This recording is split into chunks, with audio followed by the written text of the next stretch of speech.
Why, hello there. We're out here wearing pants, no walking stick. Gonna go for a little bit of a walk. I've been increasing the walking distance over time, so did a 0.7 mile walk earlier. Probably do like a half a mile walk. So trying to get like over a mile a day now, which isn't too challenging. Walking around. The biggest challenge I try and like focus on keeping when I'm stepping, keeping the rotation in so that I'm picking my foot up evenly, which is definitely a challenge. But you know, especially with swinging, I can definitely get my foot like up a decent, kind of amount, so it's easier to walk. Um, so yeah, more to come.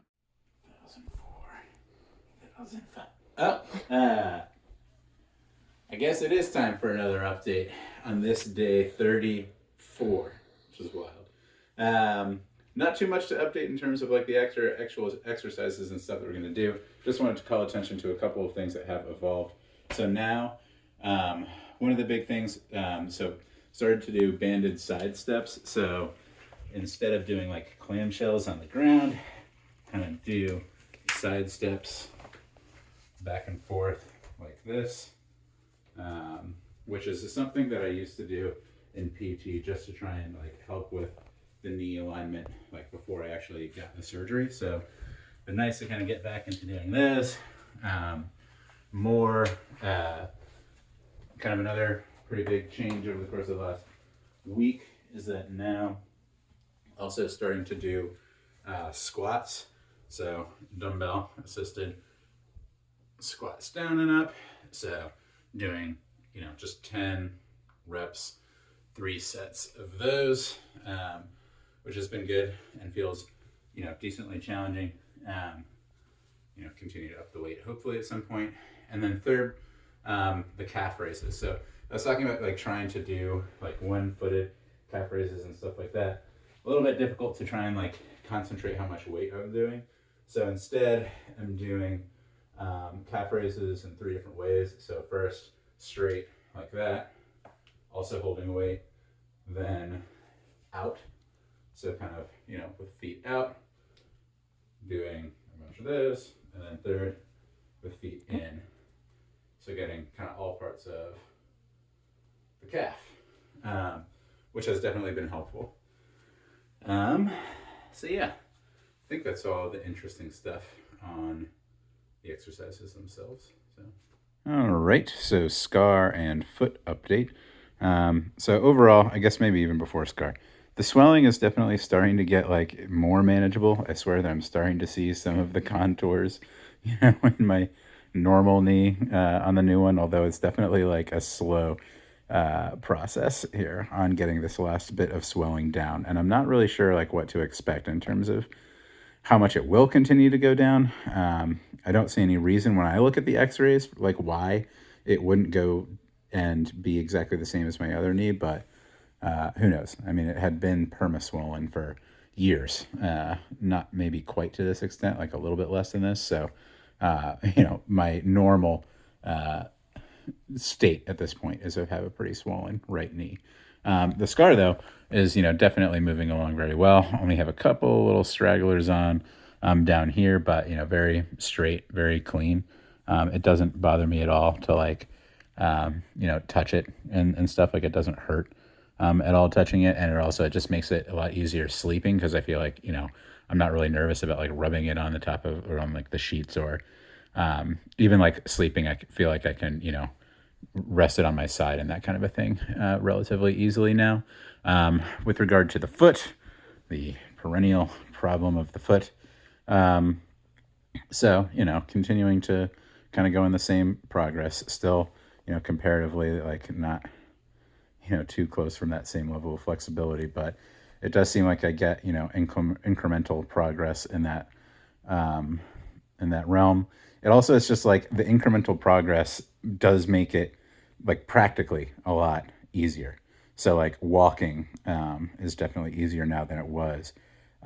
Focusing a lot in PT on like them doing like the stim packs right here and just like shocking it and trying to get more movement out of that So hope, well, you know, the next couple PT sessions that I do, I'll try and continue doing that, and hopefully that'll be continue to be helpful.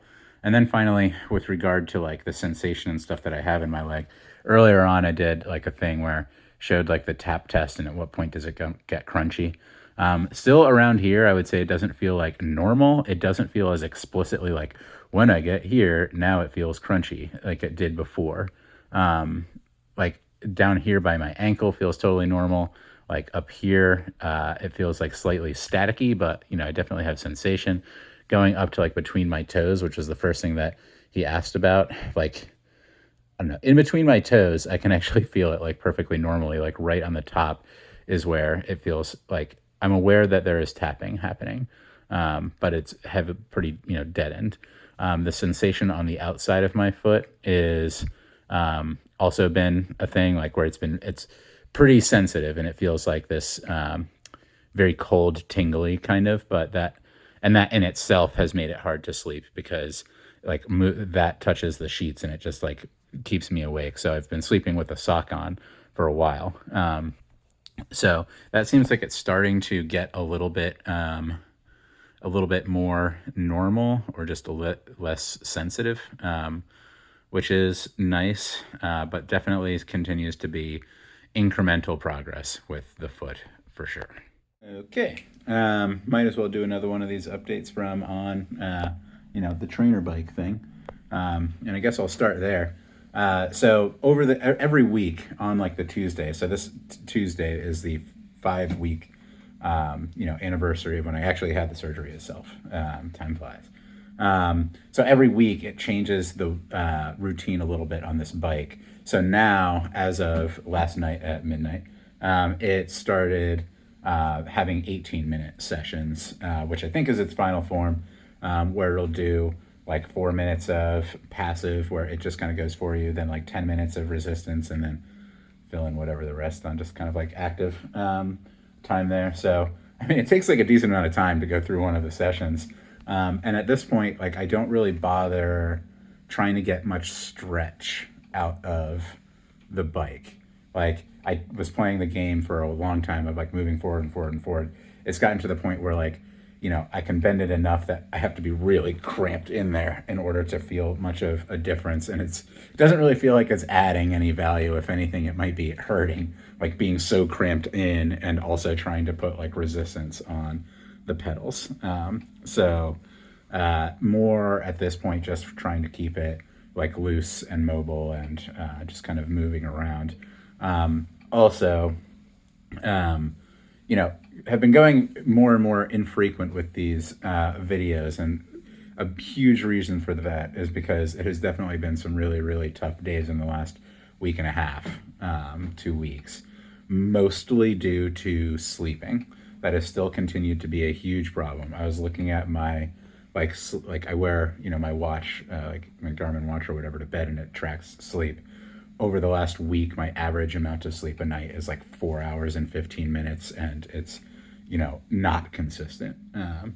It has definitely been really rough, and that is entirely due to the nerve stuff. So I think I was talking about it before, but like get these spasms through my leg that would increasingly kind of like be concentrated right by my foot. And it's like, I feel like 2 weeks ago, it would be decently painful, like, you know, kind of the spasm going through. 1 week ago, it stopped being as painful, but the fact that your leg just jerks involuntarily, it's impossible to sleep when, like, you're laying there all of a sudden, and then it's just like pulses a bunch of times trying to go through and do it. And, you know, also up until, you know, a few days ago, I was on a reduced amount of the tramadol. So last weekend, so like 10 days ago now, had stopped taking the original dosage of tramadol, which is the general painkiller, like opiate, and basically halved it. So I went down to half of that for the last week. With the gabapentin, which is like supposed to help with nerve pain, was continuing on that same dose because I had been having so much nerve pain. But basically, as of like Friday evening, just got real frustrated because it felt like it was doing absolutely nothing, wasn't helping my sleeping at all. And I started feeling like maybe, in fact, it was contributing to me not getting good sleep. So the last time that I took either the tramadol or the gabapentin was on Saturday morning. So today's Tuesday, so like 3 days basically. And honestly, like in terms of the amount of pain that I feel, don't really think that I noticed too much of a difference, especially with regard to like the nerve pain. I don't think it's any different. So I don't know if the gabapentin just like isn't good for the specific type of nerve pain that I've been having or what, or if there's just nothing to be done about the, the like spasming stuff, or, what's going on. But just kind of went off of that. Gabapentin does mention, when you look it up, that you can suffer from withdrawal when you're supposed to taper. But I was on like a low dose already, so it was like I only took 2 pills a day, and it was like, I don't know, trying to taper, I was just feeling like I was going to be frustrated with that. So I just went off of it. Saturday night was a pretty brutal sleep night. So was Sunday night. So all day Sunday and yesterday felt just like complete crap. Very possible that was due to withdrawal symptoms. It mentions in the symptoms that insomnia is a side effect. And indeed, in the last couple of nights, it hasn't been like the pain really, or the spasming has been keeping me awake. I feel like that has gotten a little bit better over the course of the last 3 or 4 days or so. But instead, just like exhausted all day, go to bed, and just like can't get comfortable, just feel like super restless. And made like just general kind of insomnia feeling, which could just be, I've been on, a bunch of drugs for a while. Now I'm not on any drugs. So like my body is adjusting, and I just kind of have to fight through it. That's like what I've been kind of trying to do so far, the last couple of days. So I keep being like, fingers crossed, tonight's the night where I'm going to be able to get a good night's sleep. And I really hope that it is. Like right now, I mean, I feel a lot better. Obviously, I'm doing one of these updates, which means that I feel better, really. And so, my mood generally is much more positive at the moment, which maybe that means that I'm past the withdrawal, So maybe that's a good sign. What else is going on? So, my 6-week appointment is next week. So that'll be some interesting context to get. But yeah, also I only have 1 more week left with this bike. It sent me a message and was like, we're going to come and pick it up in a week unless you change your plan. And so I think I'm just going to have them do that. And then I'll be on my own, continuing to do the other PT stuff. But yeah, also wearing pants.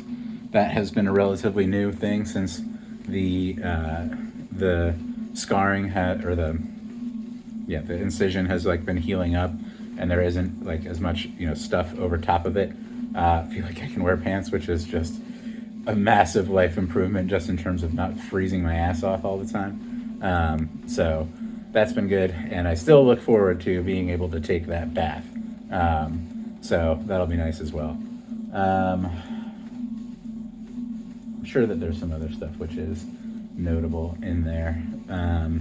But yeah, I mean, the last week and a half have been very tough, mostly due to sleeping being a huge problem. But I've been continuing to try and like push with the PT and stuff despite that, because I don't want to get behind on the PT because I'm not sleeping. And obviously I posted that video on Saturday, a pretty aggressive bike ride, which aggressive but was nice. Very, very nice to have like my own little bit of freedom. So yeah, that's day 34. Long meandering update today, but maybe it'll be helpful.